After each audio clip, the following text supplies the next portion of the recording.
तो देखो last video के लास्ट पार्ट में हमने जी का और कैपिटल जी में रिलेशन निकाला था, आपको ध्यान भी होगा। ये small g is equal to होता है capital G into capital M upon R square, R distance कहलाती है, यही रिलेशन था।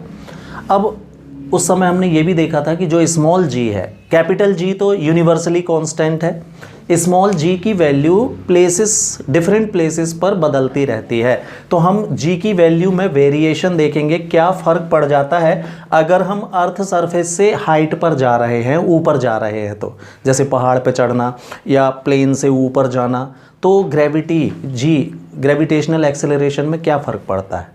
ठीक है, तो इसके लिए हमने ये देखा। तो सबसे पहले ये सपोज अर्थ है,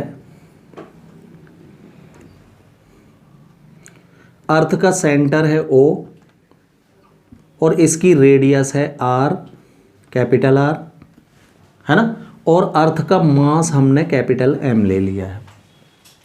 ठीक, अब मान लीजिए हमको ये बताना है कि कितना फर्क पड़ जाता है। तो सबसे पहले तो ये देखना पड़ेगा कि अर्थ सरफेस पर कितना है G। तो मान लीजिए M मास का कोई ऑब्जेक्ट अर्थ की सरफेस पर है शुरुआत में, हाँ, इस समय gravitational acceleration on the earth surface, surface ये है भाई, इधर पर हम रहते हैं, है ना, अंदर थोड़ी, अर्थ के अंदर नहीं रहते हम, इस सरफेस पर आप रहते हो ऐसे। ठीक है, तो यहां पर ग्रेविटेशनल एक्सेलरेशन हमने मान लिया स्मॉल जी है, जो कि ओरिजिनल वैल्यू होती है, राइट। अब हम इसी ऑब्जेक्ट को क्या कर रहे हैं, अर्थ सरफेस से h हाइट पर ले जा रहे हैं, यहां कहीं।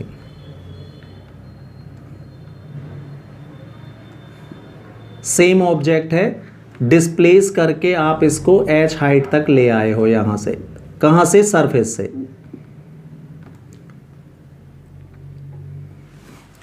तो जब हम इस ऑब्जेक्ट को अर्थ सरफेस से h हाइट तक ले जाते हैं, तो यहां पर हमने लेट कर लिया है कि acceleration due to gravity suppose g dash हो जाता है।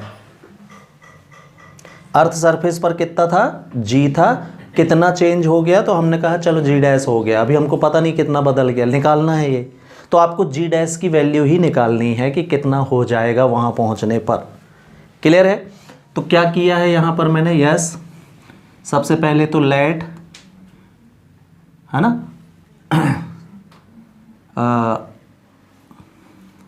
मास of earth B capital M, its centre BO and radius B capital R।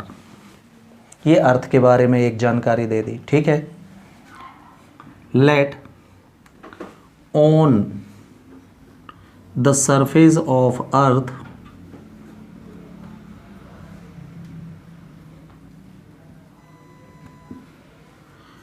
an object of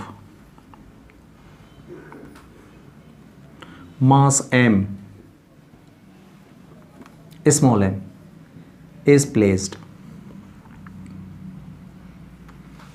ठीक है, और क्या आपने लेट कर लिया, let acceleration due to gravity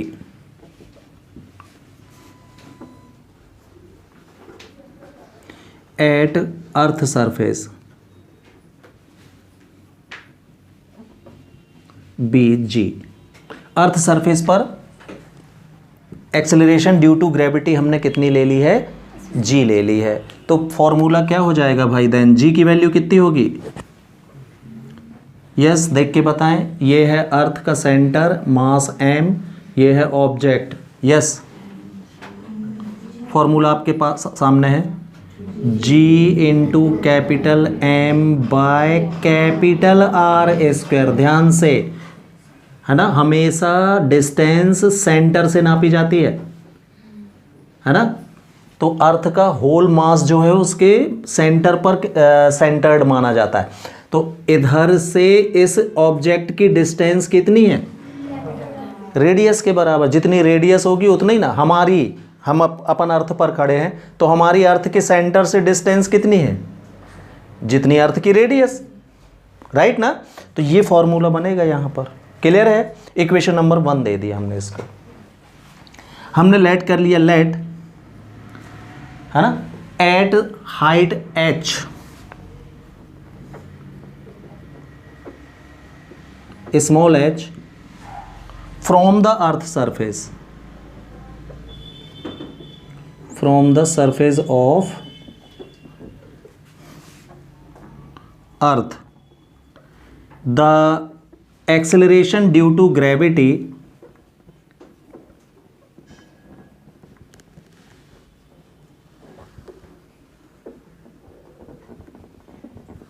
become, कितनी ले ली है आपने? G dash. हमने मान लिया कि इस ऑब्जेक्ट को h हाइट पर ले जाओ तो एक्सेलरेशन ड्यू टू ग्रेविटी कितनी हो जाती है? जी डैश हो जाती है। देन जी डैश की वैल्यू कितनी होगी? इसी फॉर्मूले से देख के बताएं भाई। G into capital M by R plus H का स्क्वायर हो जाएगा। फिर से अब भी मैंने आपको बताया डिस्टेंस कहाँ से नपेगी? हमेशा अर्थ के सेंटर से नपेगी, इधर से। तो इधर से इस पोजीशन की टोटल डिस्टेंस काउंट करो, R प्लस H होगा कि नहीं? तो फॉर्मूला आपका इतना हो जाएगा। यस, हमको इनमें कंपेयर करना है। तो कंपेयर कैसे करते हैं? तो मैं क्या कर रहा हूँ, इक्वेशन सेकेंड में इक्वेशन फर्स्ट का डिवाइड कर दे रहा हूँ, रेशो निकाल देता हूँ। रेशो और कंपैरिजन एक ही बात होती है। तो by equation number second divided by equation number 1।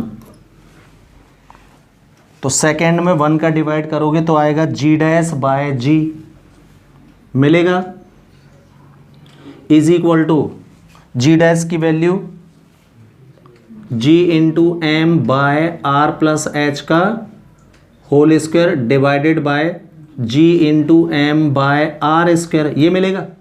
तो देखो GM to GM upon K upon वाला आर स्क्वायर कहाँ जाएगा? अप साइड चला जाएगा। तो G डैश बाय G मिलेगा हमको R square by R plus H का होल स्क्वायर। कोई डाउट है इस स्टेप में किसी को? चलिए, इन दोनों में से मैं R कॉमन ले रहा हूं भाई।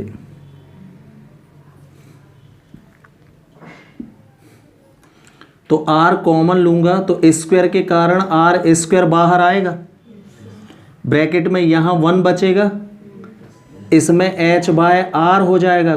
कोई डाउट है? और होल स्क्वायर ये सेम, R स्क्वायर डिनोमिनेटर से कॉमन ले लिया अपन। ठीक है, R square to R square cancel. G dash by g is equal to मिलेगा आपको 1 by 1 plus h by R का होल स्क्वायर। ठीक, अगर मैं इसको न्यूमरेटर में लिखूं तो पावर की, हाँ, पावर का साइन क्या हो जाएगा? चेंज हो जाएगा। तो जी डैश अपॉन जी कितना मिलेगा? 1 प्लस एच बाय आर की पावर -2 आएगा, है ना। देखो, आप मैथ्स में बाइनोमियल थ्योरम पढ़ेंगे। बाइनोमियल थ्योरम ये बोलता है कि अगर किसी एक्सप्रेशन की पावर कम है, जैसे नेगेटिव पावर यानी लेस पावर होती है, तो आप इसके सॉल्व में पावर का सीधे सेकेंड टर्म में मल्टीप्लाई करके लिख सकते हो, एक्सपांड करने की ज़रूरत नहीं है। ये बोलता है कौन? Binomial theorem. तो अगर मैं इसमें अप्लाई करूं बाइनोमियल थ्योरम तो कैसा होगा? ये 1 फर्स्ट टर्म में नहीं, पावर का मल्टीप्लाई होगा सेकेंड टर्म में। तो इसमें -2 का मल्टीप्लाई करोगे तो क्या आएगा? -2h अपॉन आर आएगा। पावर सॉल्व हो गई। ऐसे सॉल्व कर सकते हो, ब्रैकेट में लिख के बताना पड़ेगा, लेकिन किससे? Binomial theorem.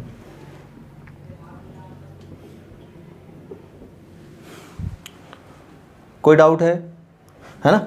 जी का साइड चेंज कर दिया हमने तो हमको एक्सप्रेशन मिल गया कितना, यहाँ देख लीजिए तो जी डैश की वैल्यू कितनी आ जाएगी भाई, G into 1 minus 2h upon, and this is the formula of gravitational acceleration at height h। ठीक, तो देखो अभी भी ये फॉर्मूला आ तो गया, लेकिन अपन को ये नहीं समझ में आया कि ऊपर गए हैं तो जी की वैल्यू कम हो गई है कि बढ़ गई है, ये नहीं समझ में आया भाई। थोड़ा सा इसी में अपन थोड़ा सा कैलकुलेशन करके देखें, है ना। चल यहां देखना आर एच हाइट तक आप गए हो, फॉर एक एग्जाम्पल रख लो, कितनी ऊपर जा सकते हो आप यहां से, 200, 400, 500, 600 किलोमीटर, और क्या स्पेस ही में निकल जाओगे। 400 किलोमीटर के बाद एटमॉस्फेयर ख़त्म हो जाता है भाई अर्थ सरफेस से। ठीक, चलो 1000 किलोमीटर चले गए आप ऊपर, ठीक है। तो h की वैल्यू 1000 रखी आपने, तो ये 2000 होगा। देखे अपन हो क्या रहा है वास्तव में, तो g डैश बराबर मिलेगा g इंटू, हाँ ये बताओ g की वैल्यू तो आपको पता है 9.8 होती है, मैं हिसाब में इसको 10 लेके चल रहा हूँ, जिसमें कैलकुलेशन में परेशान ना करे। 9.8 मतलब 10 ही है ना, हाँ ये 2000 हो गया। और अर्थ की रेडियस लगभग 64 किलोमीटर होती है, 6400 किलोमीटर। तो आर की वैल्यू अगर हम बहुत, चलो पूरी 6000 नहीं भी ले, 6000 ही ले रहा हूं मैं, और कम कर दी मैंने,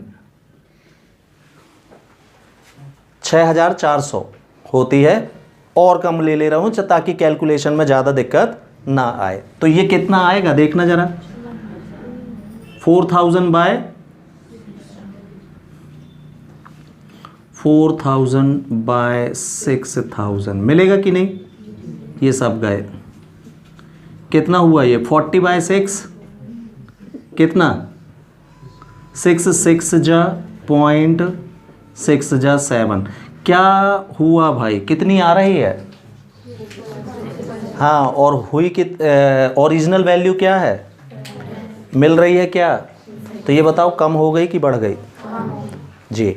हाइट पर जाने पर जी की वैल्यू कम हो जाती है, ये फॉर्मूला बोल रहा है आपसे, मैंने इसको न्यूमेरिकली कन्वर्ट करके दिखाया आपको, ठीक है। हाँ, तो रिजल्ट क्या है आपका, इतनी हो जाती है, अर्थात दैट इज डिक्रीज हो जाती है। तो अर्थ सरफेस से हाइट पर जाने पर कोई पूछे जी की वैल्यू कैसी हो जाती है, तो आप क्या बोलोगे, कम हो जाती है जी की वैल्यू। ग्रेविटेशनल एक्सेलरेशन घटता जाता है जैसे जैसे ऊपर जाओ। तो क्लियर।